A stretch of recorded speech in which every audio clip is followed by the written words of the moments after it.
107.5 The Game Podcasting is sponsored by Modern Exterminating, a family-oriented company. Professional, honest, and dependable pest control solutions. We're your one-stop shop for all pests. Terry and I were talking about this game earlier, and it does feel like in the second half, some of the things that Clayton White and his defense were doing successfully were attempted again, but A&M had answers.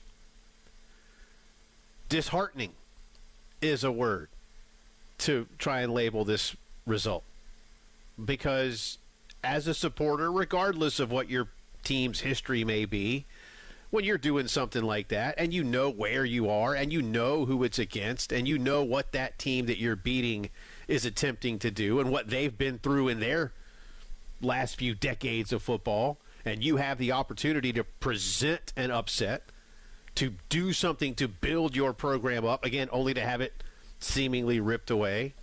Disheartening is one. Embarrassing? It depends perhaps on your subjectivity and your point of view Saturday and Sunday. But how many of you, since this was an early kick, were still watching football all afternoon and evening? I know I was. And it felt like every couple of breaks before halftime of whatever game, and certainly during halftime, and then at Sports Center or the SEC wrap-up show, or Sunday with Andy and Ari, or Josh Pate, it felt, again, depending on your point of view, like Carolina might have been the laughingstock. That's not easy. It is embarrassing. It hurts. The loss hurts, but how does your leader, your quarterback, take 2 sacks and run to the sidelines on 4th and 16? Didn't even give your team a chance to win. You have to throw the ball no matter what.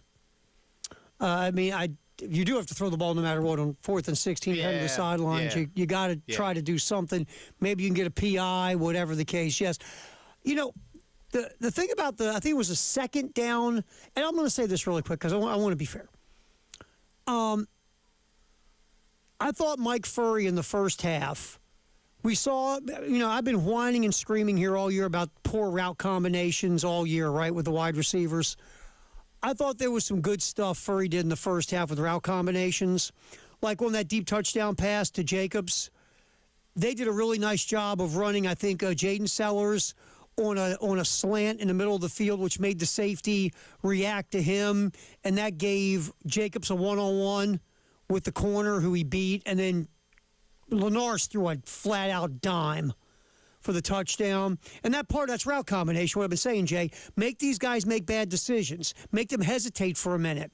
You got to move guys in different areas of the field to make these cats move around and have them, commit to certain areas so you can get guys open. And they did a few of those, and they were really nice in the first half. But I don't know if it was 2nd or 3rd and 1 when Sellers got sacked in that last drive. Once again, Jay, 2 guys run deep down the field. There's no safety valve. There's no outlet. And Lenars is holding the ball and holding the ball and holding the ball, waiting for somebody to get open, and he gets sacked. You got to take off. If they don't help you with any receivers, Jay, you just got to flat out and say, bleep this, I got to go. You can't stand in the pocket and take a sack right there. You just can't. But they didn't help you with the route combination on the play call. The margins are just that small, and we're not making enough plays on the other side of the winning margins that we need to right now. 1-point losses are devastating. And again, Terry, as I asked earlier, rhetorically, of course, because look, South Carolina blew a 27-point lead. I can't change the facts. But had this game been a back-and-forth slugfest, Gamecock fans don't feel better. They likely feel differently about this outcome. I talked to a couple of friends of mine who said, I'd just as soon go ahead and get my butt kicked than feel like I do right now. Right. I get that, too. You'd feel differently if A&M had been up 27 at halftime, because maybe in some people's minds that's what you were expecting. I do think it shows that this team, to validate some of what Shane has said, is closer to being good than people think.